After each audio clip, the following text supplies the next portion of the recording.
Oh, man. Well,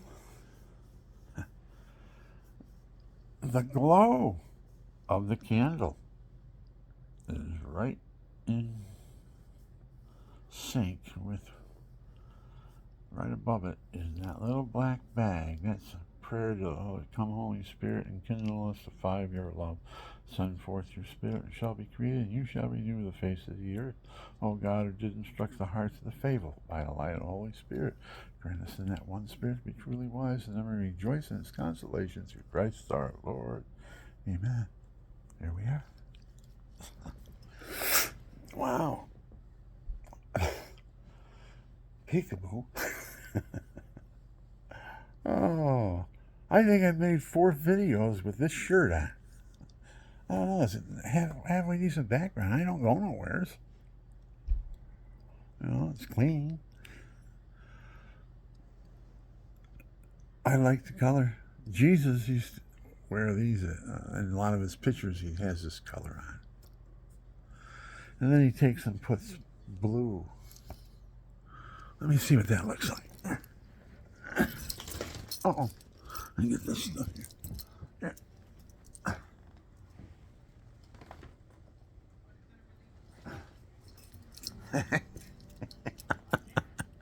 You can tell my tapes are amateur, huh?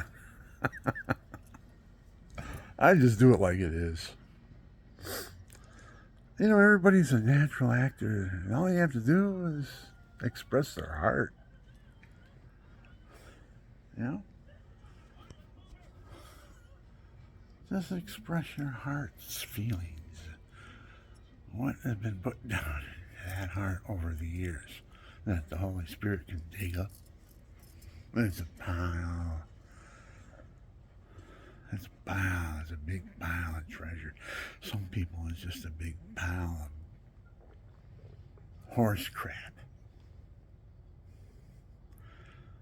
But the Holy Spirit, it digs into the horse crap. If there's horse crap, there's going to be a horsey somewhere. Holy Spirit is positive. And negativity, we all know where that comes from. The father of lies. And there's a war going on. We're the pawns in the war of whatever, the game of chess. Life is a sophisticated game of chess. Lucifer moves here, God moves there. What's going to be the outcome? Checkmate in 26 moves. What is he talking about? Imagine that.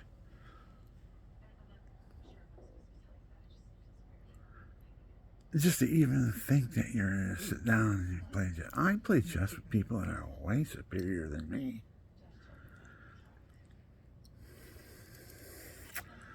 Sometimes I surprise myself and I just make the right moves. I meet some big chess players in my life. 1 minute games. I had an opening, 1 minute opening, 1 minute game, right? And I'm playing purple. The next step is the black belt of the chess players. I'm up in the purple level, hitting these guys, 1900, 1800 level chess players. You get up 2500 and you got yourself a professional. So that's the scale that they measure it at in the chess game. Obviously. All over. That's a national sport. That's something that every country can play. It's the same rules and the same. What? There's moves, opening moves. There's people that are really, really good at it. studied it their whole lives.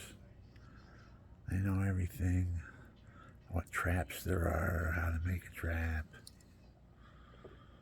Oh, that game of chess, you get into it. I bought Chess Master. I went through their program. I got pretty good at chess. I gained a lot of weight as I was sitting around a lot, so chess wasn't really good for me. But I enjoyed it when I was studying it. And I reached a pretty good level with it. I'm not a master. I'm a master at anything I do. I'm an amateur.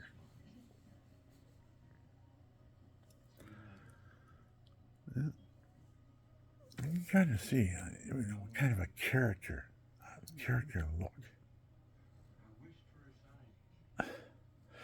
I was wondering, I says, God, I says, when you judge,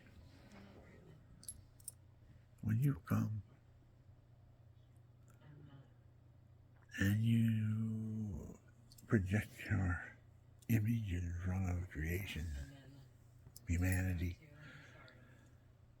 who you're going to allow them to perceive you as, and that's Christ Jesus, crucified, died on the cross, rose from the dead, born of the Virgin Mary, who was conceived without sin. Billy Graham, you were wrong there. I'm not knocking you. You're a good guy. I respect you. You did a good job out there. I don't know your heart. I don't know your life. Only God does. We all look at things differently. There's 100,000 people could be looking at you and thinking 100,000 different things about you.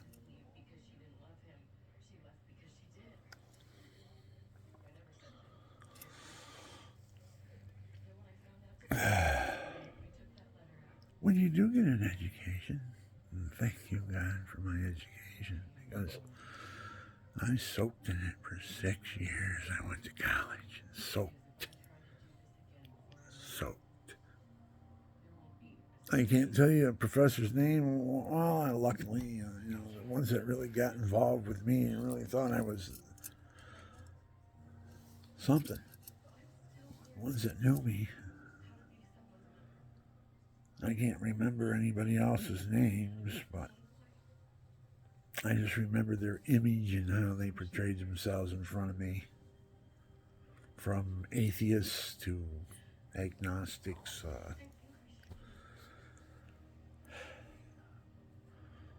homosexuals. Yeah. You don't think there isn't any homosexual professors out there? Know that you want to graduate college? What will you do to graduate college? When I'm one of the courses that's between you and graduation, and you're not going to graduate from this college unless you go through my courses.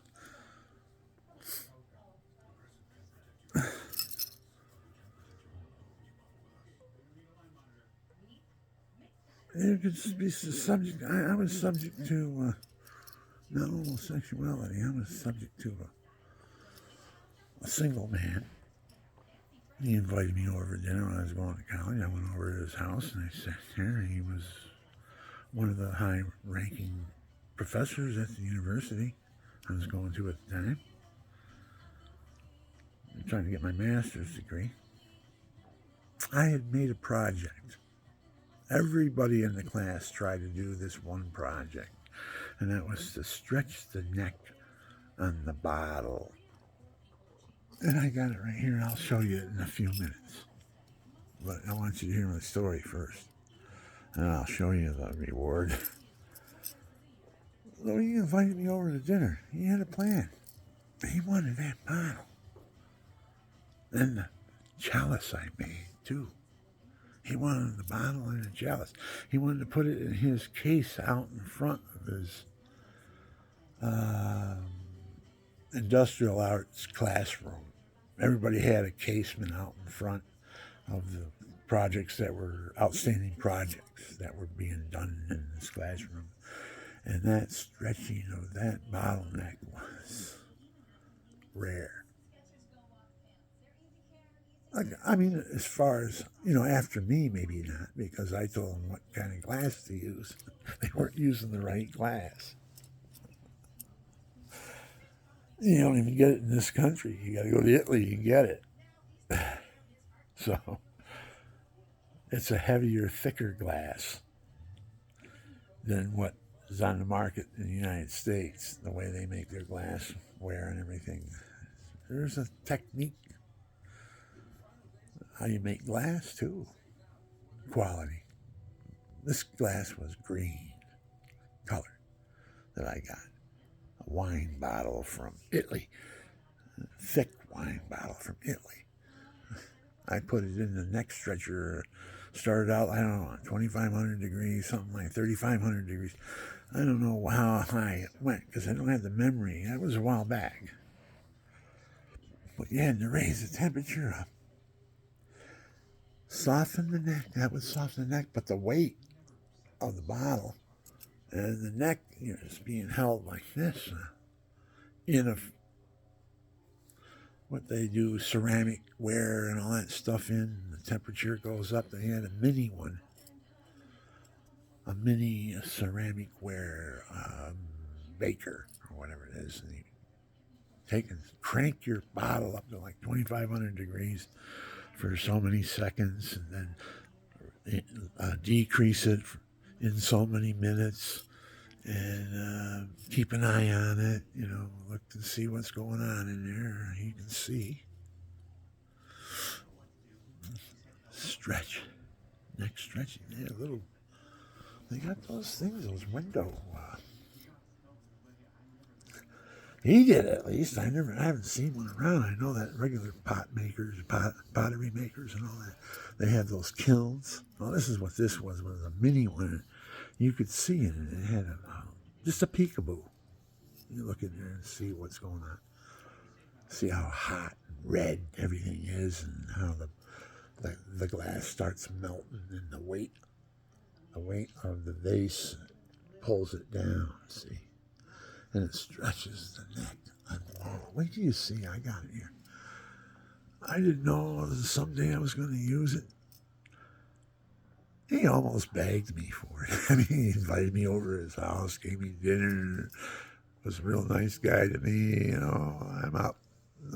My wife is down in Binghamton, and I'm up in Syracuse. No, higher than that. I went up to the lake, Oneida. No, I was Oswego. Yeah, Oswego. Owego. Oh, okay. I get them mixed up. Owego and Oswego. Oswego was north, and that's where I went to school. I had already graduated. I had my 4-year degree, and I was trying to get an industrial arts degree, master's, so I could stay and remain a teacher. I took this one course. It was everything. Plastics, ceramics, all that stuff. Give you insight into what's going on in the industry. And an update on the products that are coming on the market. So when you graduate college and you go to a manufacturer, like say Universal Instruments or something like that, and you get in there, and where's your records? Oh, you took that course, huh? Oh yeah, and then if you know your crap, if you know, I'm not saying your crap, I don't know. If you know your stuff, just put it that way. You can take and get in there and start fighting right from the beginning. The guy's going to listen to you, and you're going to tell him about all the new plastics they can be using, because the ones that they're using now are antiquated and they're way too much. These new plastics are higher temperature rating. They don't know. They're not up on them. That's why they want these guys with the fresh degrees. You're not an archive degree and you got old thoughts. I came back to Binghamton and they were still operating on kidney stones, cutting you open with a 10-inch scar. And that was old technology. They do lithotripsy now. Very rare cases do they open you up. They lithotrip you, 2,500 hits, something like that. It looks like a giant spark plug. And I'm talking giant. At least, I say 20 inches high and 5 to 6 inches wide. And it looks like a spark plug. And it generates a spark, and the technician shoots it at the kidney stone. And it just chips it away. Well, it's inside your body, and you only allow 2,500 hits. And nobody knew what the effects of them are. I'm one of the... Here I am, and I started with them. When they came out, I was their candidate. I was the one that they had to use it on, as well as thousands of others, or hundreds of thousands of others. Boy, that saved the world from a big scar. And what does the doctor get? $2,500 for taking the kidney stone out? Somewhere back then? I think that's what it was. Something like that. And if he had a sharp doctor and it was emergency room and he got in with the nurses, he said, okay, now if somebody comes in with a kidney stone, you call me, I'll give you $400. Now what is going to happen? Everybody comes in there with a kidney stone, don't have a doctor, is going to get called. To this caveman, what he does is he don't believe in lithotripsy. He doesn't know what the outcome is going to be and what all that. It hasn't been around long enough, so he's going to do it his way, and he's been doing it for years. He's cut you open, take out a little dinky kidney stone.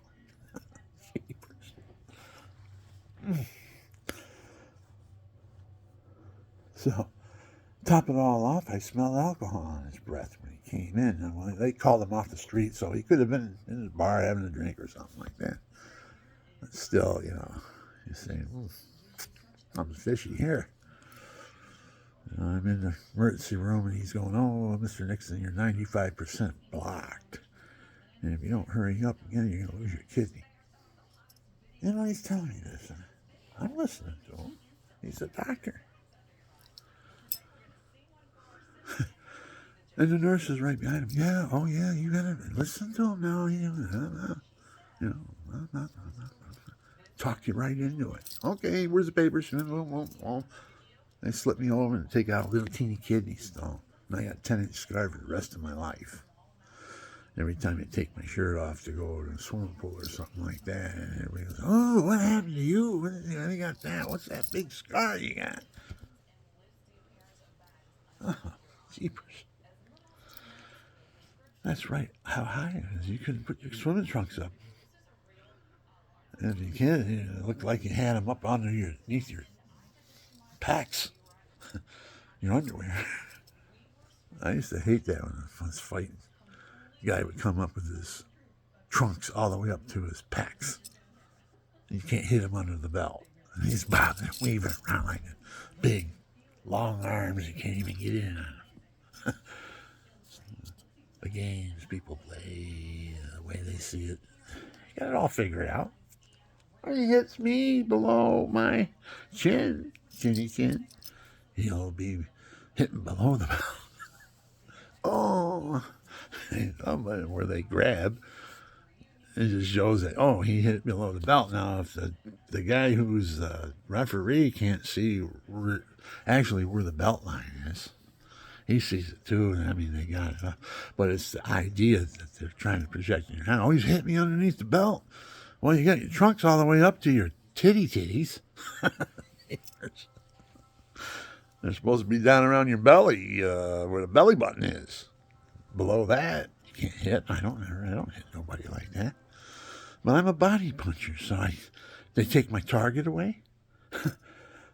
Every time I go to punch somebody, oh, you're hitting below the belt. Hey, watch out. Watch out now. Oh, what the heck is this? And it's a hometown. It's the kid's hometown, and it's the hometown referees, and everybody's for the hometown kid. You're in there. You're hitting below the belt. And they're scolding you for it, taking a point away, or whatever. That game, I'm telling you. It was so unfair, that game. I fought a beautiful fight against the Navy champion. I got robbed. And then the not the referees, but the two judges of the floor came after the fight, came into my dressing room, and they come up to me and they said, Bill, he says, good fight, but, and I says, yeah, how come I won that fight? What did you give it to him for? And he says, well, he's the Navy champion, and all of our charities, everything are tied into him showing up and fight. We don't give him the decisions. He ain't gonna come here and fight anymore. You gotta knock him down convincingly or knock him out to win. No. I don't want it to be just a boxer fight. I wanted the sport. I was knocking everybody out when I first started. And I came in like Mike Tyson did. Wham, wham, wham. I mean, I hit a guy so hard under his arm, his right arm. I hit him with a left hook real so hard. I broke all of his ribs, and he went down on the ground. He couldn't even walk out of the ring. That's how hard I used to hit. But then I tamed down a little bit after working out with the pros, and I pulled that on the gym and the pros, and they straightened me right out. You know, they had every trick they could pull on me. You know, I was fighting middleweight professional champion of Florida, JT Dowell, in Tampa, Florida, in the gym. I fought him. He came in, he was the same weight as me and everything. You know. Black guy, is really strong looking too. Bell rang, we came out and went at it, and I'm throwing my jab, bam, bam, bam, bam, moving around, bobbing and weaving, boom, boom, and hitting hard, bam, bam, bam. He wasn't going to touch me the first round. He was just trying to get used to me. He's an old pro, you know, not old. I mean, he was the Florida champ. He's timing me and looking at me and stuff. I'm fast. And we're only going to go 3 rounds because I'm not going to go into the late rounds of the pros. They'll kill you. So I'm going to give them my best for 3 rounds, 4. Sometimes I went 5 with the pros. I was an amateur. I only had to go 3 2-minute rounds. That's all I had to train for as an amateur. But you had to get in there and convince the judges in those 2 minutes that you won the fight. And that's why there was a lot of knockouts in the amateurs. You know, you get these guys, barroom fighters, and they got a big reputation being tough and everything. And I'll get in the ring with them. I'll try them out. And you fighting every day and fighting pros and everything like that, you're an amateur, you know, and he's never seen you fight either. I mean, he hasn't even fought. He doesn't know who you are. I did that in the service with me with the UGT guy, demolition. I wanted a demolition team. They suckered me into a smoker's bout with their middleweight, 160 pounds, 100. And boy, was he in shape. I mean, they get these guys up at 2 o'clock, 3 o'clock in the morning, discipline them and make them run. You know, they're in shape. But they didn't have any fight experience. I had the fight experience. I was a street fighter. I was the new kid on the block my whole life. Because my father moved, and I had to adapt and everything. I had a lot of fights under my belt that weren't in the ring. I knew it had to be done and how fast it had to be done. And that's what I did when I was a fighter. So they convinced me, they talked to me, they go, have you had any fights in the ring, ever? And I said, oh, no, I haven't. I've never fought in the ring. Oh, okay. Oh, yeah, well, tonight's the smoker's bout. You're going to fight our middleweight. He'll be the same weight as you. You fight him in the smoker's bout tonight. I said, oh, good. I never did a smoker's bout. I didn't even know what they were talking about. Well, it's just they take guys off the street and they let their UDT guys tee off on them. So they can build their, build the guy's self-worth and all that stuff up. Oh, look, and I wiped this guy out first round. Oh, it wasn't like that when they convinced me to get in the ring. I got in the ring, and the bell rang, and I came out, and I was the white Mike Tyson. I'm not kidding you. I let them have it with both hands until they hit the ground. 56 seconds of the first round, the UDT guy was on his face. They said, I thought you said you never fought in a ring before. I said, I never fought in a ring before. I'm not lying to you. But I've had a lot of fights in my life on the street. I never give that a thought, see. There's a guy in shape, he'll be pooped the first round. Usually that's what happens in these smoker bottles. The guy comes out, gives everything he's got. He can't make it on the second round, and then the UDT guys, they're all in shape, man. You just pick them apart and beat the turd out of them. That's the way it was with me. That's what I experienced. So I call up my father and my family and everything. I'm on the phone. Dad, I had my first fight. I fought a underwater demolition team. My weight. I knocked them out in 56 seconds of the first round. Oh, that's good to hear, boy. How are you doing? What's going on out there? I'm married, I'm in the service. Oh, you never really give it a thought, I just, I was so psyched. I said, that's my first fight. I had the underwater demolition team people looking at me saying, the heck is this guy?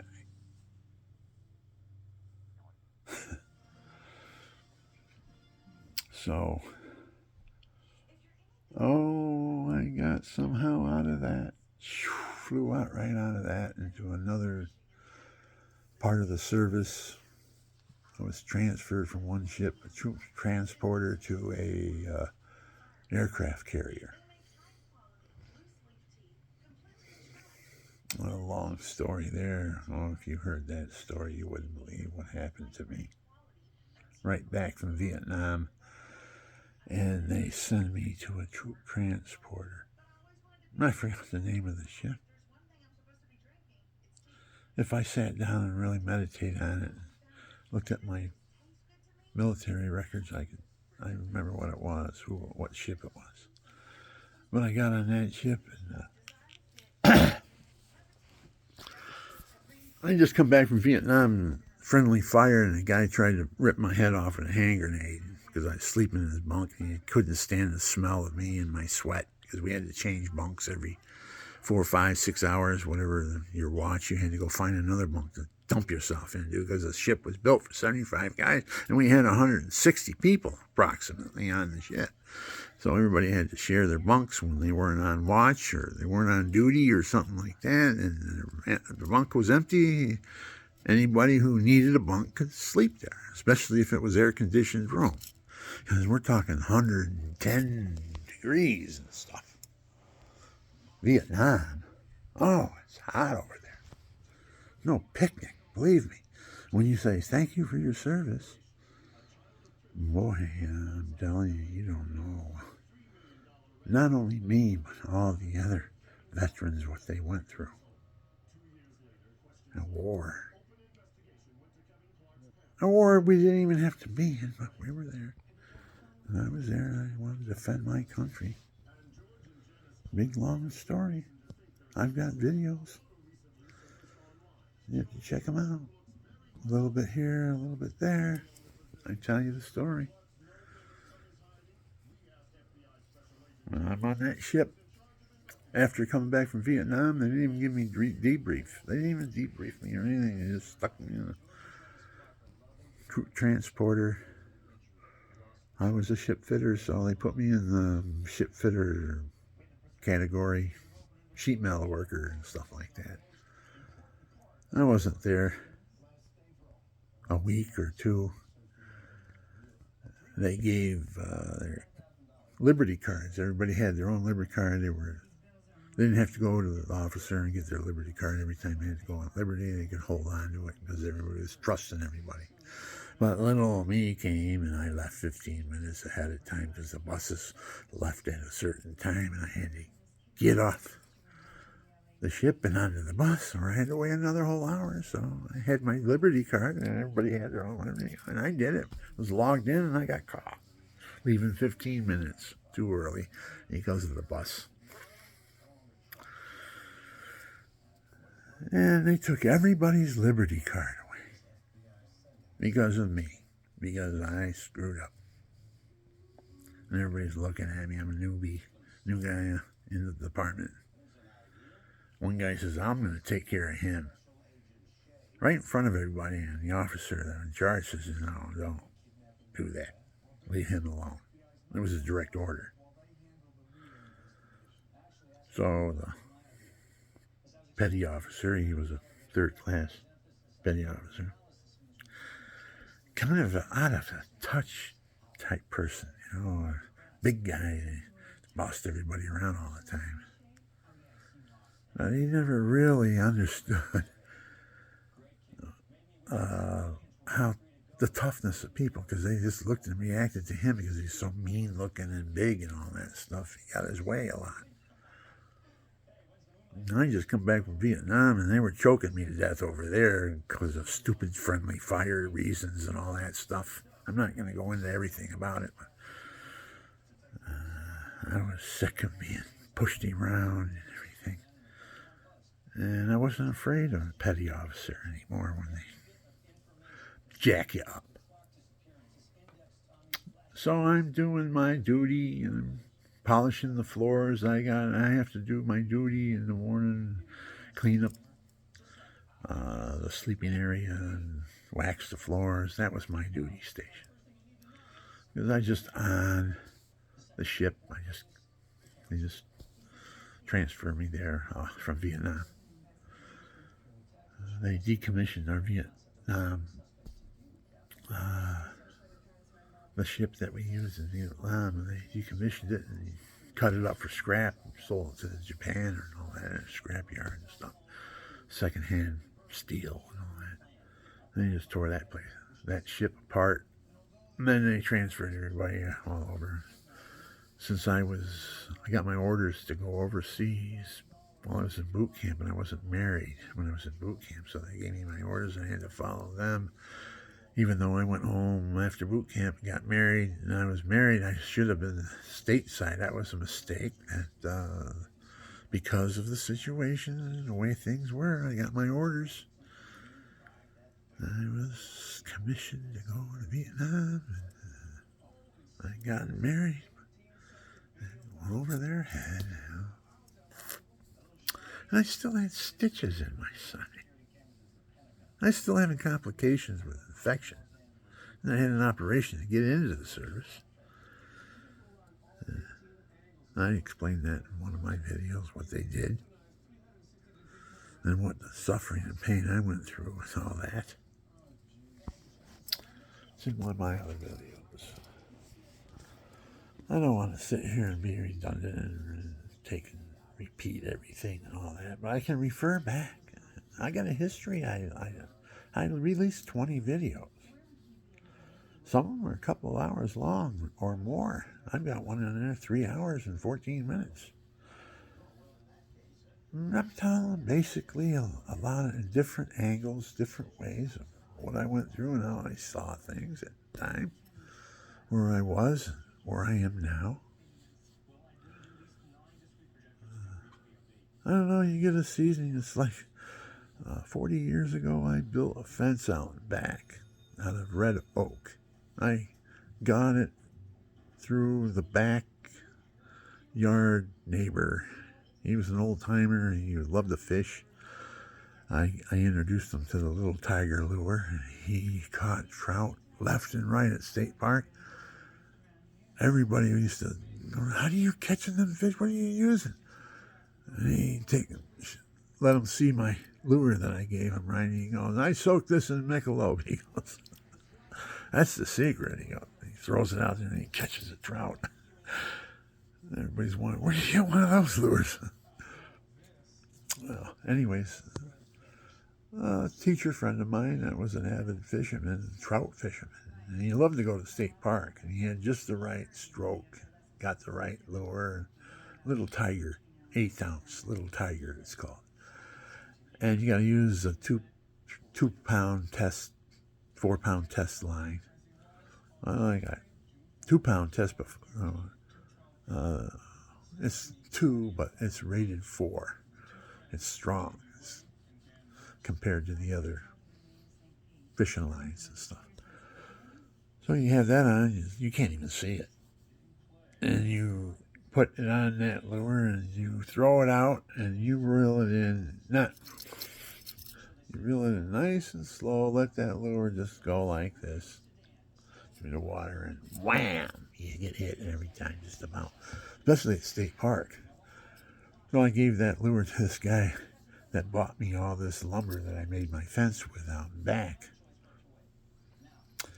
So that was 40 years ago. His name was Bill. He died now. He's gone. He was older than me, 15 years at least, maybe more. And yeah, a lot more. And he was an old timer. He had dogs. He used to run the dogs with the rabbits. They had a rabbit club. And he took me there one time. I was back here, and it was kind of like a son, really. I was a young kid, and I liked to hunt and fish and everything. And I gave him that lure, and he just thought I was the best thing happening, you know. He really, hey, you want to go hunting with my dogs? I'm going to take my dogs out, and I'll show you how to do that. I said, yeah, man, I'd love to do that. Let's do it. So we get to the place where you let your dogs loose, and they sniff and hunt and everything, and they get on the trail of the rabbits, and they chase them all over the place just to keep your dogs in tune. And that's what the Beagle Club it was. And they used to have this big, huge field and property where they used to put their dogs, run them. And there was a lot of rabbit. And there was a lot of hawk, too, because they had the hawk traps. What they do is they extend a pole, I'd say 30 feet into the air. When a hawk comes into the air, he'll land on the highest perch to look things over, see, for his prey. Look for some rabbits or something. And then you put these big hawk traps up. The hawk lands on them, and what happens? Grabs its leg in a sling. They're illegal. But they don't want hawks eating their rabbits in their rabbit club for their dogs and all that stuff. The only way they can do it is to trap them, get rid of them. Now, I would imagine that you just couldn't do it, get rid of a hawk. You let it go, it's going to come right back. It's like a homing pigeon, right? You take it 10 miles from here and let it loose. It's going to be back the next day. It's like taking a pigeon someplace, letting it go. They know right where to go. How do they do that? I don't know. But anyways, so they trapped them and they killed them. I saw a lot of wings on the ground. When I walked through the place, you'd see hawk wings. They just thrush around until they just died and hung there. And the weather and the wind break, You have to get up on a pole ladder or something to get them. So they just let them, when they catch one, and they don't know nothing about it. You can see them flopping up there.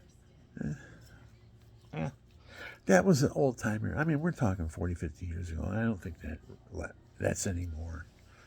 I don't know. I don't own dogs or anything to go run. But so this guy, I gave that lure to her. He's catching all these fish up the state park. Everybody's at, what are you using? Because he fish, he'd go right down to the piers.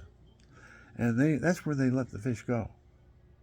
And those fish would go, and they'd stay together in the school. and go around in circles. And they go over all the whole lake. You can see, the squirrel. And it's the new fish that are in there.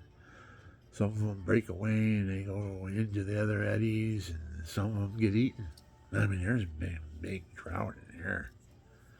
You do when you dump a 10-inch trout in there after it's been at the farm growing, liver pellets and corn and things like that. 10 inches, they let them go. They let them go up to the state park, into the lake. Yeah, it's called Lily Lake up there. Lily Lake. And they let their trout go. And I used to go up there. And this one other teacher used to go up there too, and he showed me, you a trout fish? Oh, he's a woodshop teacher. I was substituting for him, and we got to know each other. I liked him. He was a pretty good guy. He was going to let me hang out and find out how to do what he does, because they need a lot more than one woodshop teacher. And then every time he wanted to take a day off, and I was a substitute teacher, all you had to do is call for me, and I'd go in there and just run the show. And I had a lot of different little projects that I did that he didn't do. When he came back, and everybody had all these projects. I used to have a big wire. It had a fisherman. He would walk back and forth like that with this big wire like that. And on the end of the wire was a fish, a little dinky fish. And everything was balanced just right. And so he'd hit the thing, and it would go back and forth, and he'd be there rocking back and forth, catching the fish, I did one of those. Everybody went for it. Everybody went for it. And it was something you could do in an hour. And later on, you could paint it, do whatever you wanted. Nice little thing you could have in your bedroom. Remember when you made it. And so I loved industrial arts. I loved to be a shop teacher. I loved wood shop. I did stuff in ceramic too. I wanted to show you. I was going to have. I'm going to take and make this camera fly through my house. You want to go on a flight through the Ponderosa? The Nixarosa? Well, let's go. I think I'm going to take and disconnect. I'm free. And I'm a producer. A modern day producer. I'm going to bring things into focus. This eventually is going to be my Christmas tree once it's straightened up and everything. My wife has got all the decorations and everything. We're going to take and do that sooner or later. We're in no hurry. I don't push her. I got all my little everything all over the place. One place I wanted to show you was I'm going to do this window behind me. I was talking about back fence that was made. I got oak out there, 6-foot boards. Been out there for 40 years. 40 years I got boards to run a fence out back. And I took about 20 of them down, brought them up to the porch. Here, let me see here. I don't have to pull it down, and I can just show you what I'm talking about. All right. Okay. Let me see. Oh, yeah. How am I going to do that? I got to turn the lights up. Right above my head. Look at. I can show you this. Watch. This is the light I'm talking about. I bought this light. It's beautiful. You can't see it, though. It's what it does. Let me see. Okay, it gets real bright, right? And then I can take it. I can lower it, and lower it, and I lower it, and I lower it. But see, you can't see all the colors in it. This camera won't let you do that. So anyways, I'm going to turn it back up. I need some light here. Because I'm going to show you what I made here. Oh, this is what the professor up at SUNY up in Oswego, he wanted this. He couldn't get his students to make them because the glass they were using was too thin, and they'd stretch it, bust. Here, I'll show you.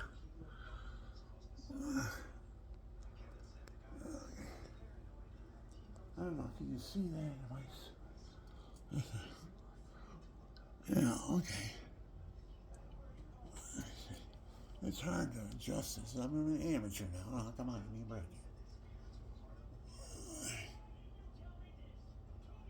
That's the bottle I stretched.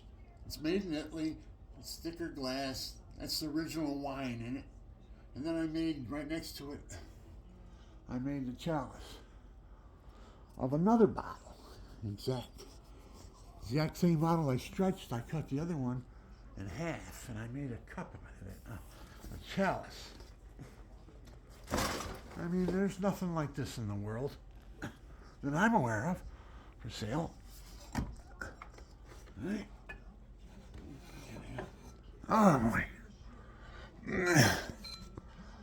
And I gotta take it. Top of the bottle, turned it like this. Then we got a wine chalice. I made that. Right. And it's got to be washed up. When it's all washed up, shined up and everything. I made that, and then I made this. I stretched that neck from the original. You saw what the original looks like in the chalice there. That's the original wine. And on the bottom, all the wine that was in there, I don't know, it's got to be pure vinegar or something in there now. Because it was a sweet wine. It was a bitter wine. And all the stuff that was in the wine is now, I could shake this up and it'll take forever for it to get clear, but that's pure wine right there. Probably sour like vinegar though, I don't know. And it's got a cork on the top. That I had to put that in after. Take the cork out when you stretch the neck. So that's what started the whole show. With my professor. He wanted that for a showcase. And I wouldn't give it to him. No, he never said, well, I'll give you an A for the course if you give it to me. I don't know, I might have given it to him. And then I would have been stuck up there because I got discouraged after I experienced all, different things. I did their project. I moguled through their jungle up there. And I got good. If I would have spent some time up there a couple of years, I would have been excellent. They would have hired me. That's how good I was as far as industrial art stuff. Picked right up on it. I loved it. Did all their experiments. Everything I ever did, like Tarpon Springs nuclear power plant. I was the director of that program. When it 100-foot seine net went out, collected all the fish in a 100-foot sweep, brought it in to the shore and counted all the fish and how many species there were, and this and that, named them.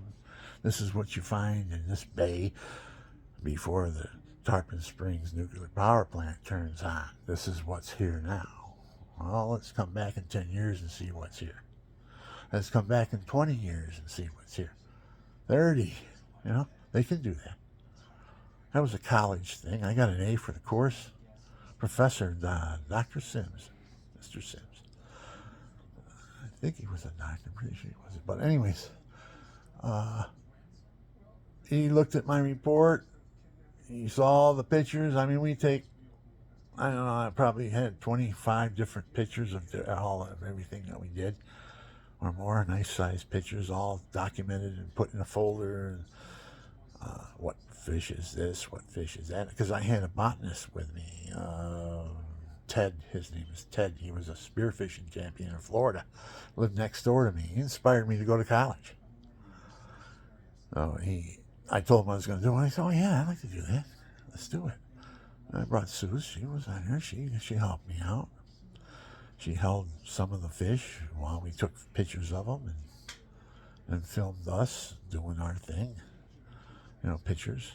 They didn't have videos or anything back then like we do right now. Oh, I could have made a nice report if I had something like that right now. I could be a researcher, that's for sure. But right now, I'm just getting used to when I get a thought, I gotta put it. I can't remember everything. I get good thoughts, good ideas, and I gotta document them. So I go back and listen. And say, oh yeah, I remember oh yeah, okay, that thought. As if I just let them go in the wind, that's where they go, off into the wind. And I never think about them again, and there's some really nice things I could do. I don't know if I sound like a madman to you, but I'm not a madman. I'm hung. I'm high strung. Oh, just a little slip and the devil can get right in there, can he? Oh, man. And it's a fight. God's in my corner, for sure. As I went from 21 to 73, fighting the fight.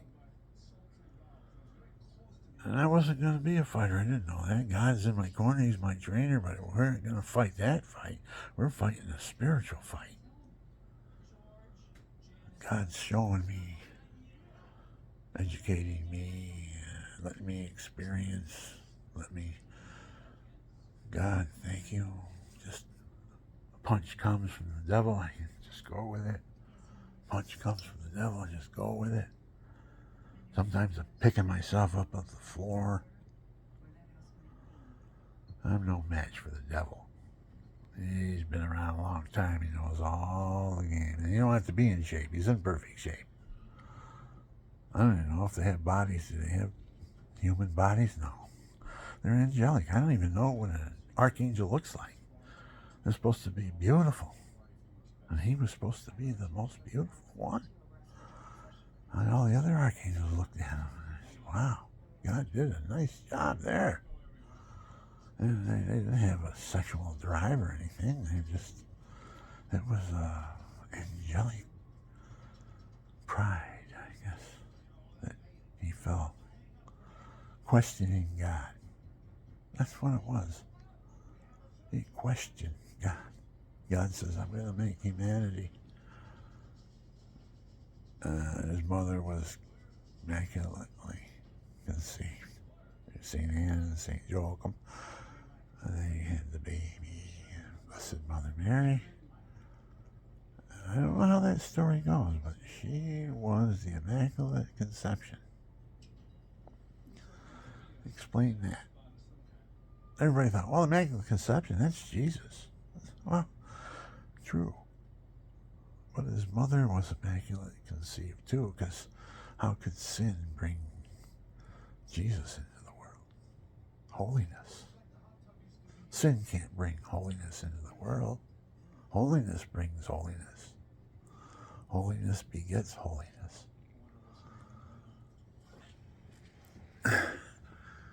And who was holy?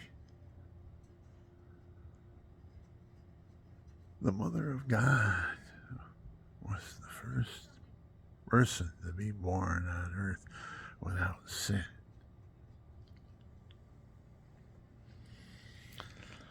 The Immaculate Conception. We think Immaculate Conception, that was Jesus being born.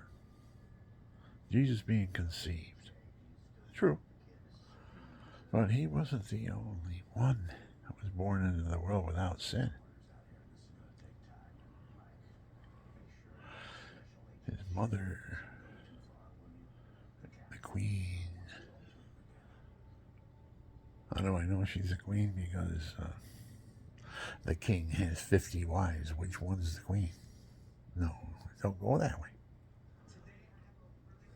The queen is the mother of the king. And that's who our Blessed Mother is. She's the mother of the King of the universe, Jesus.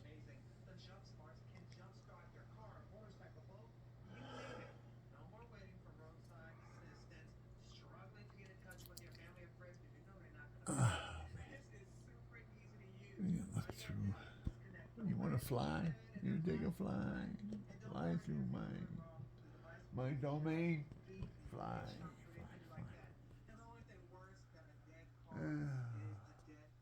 Picture. Jesus.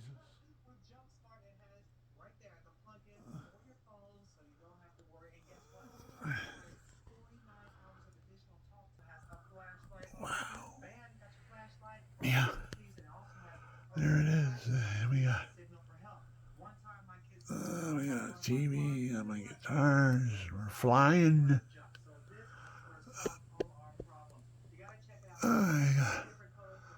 I gotta rearrange some flowers.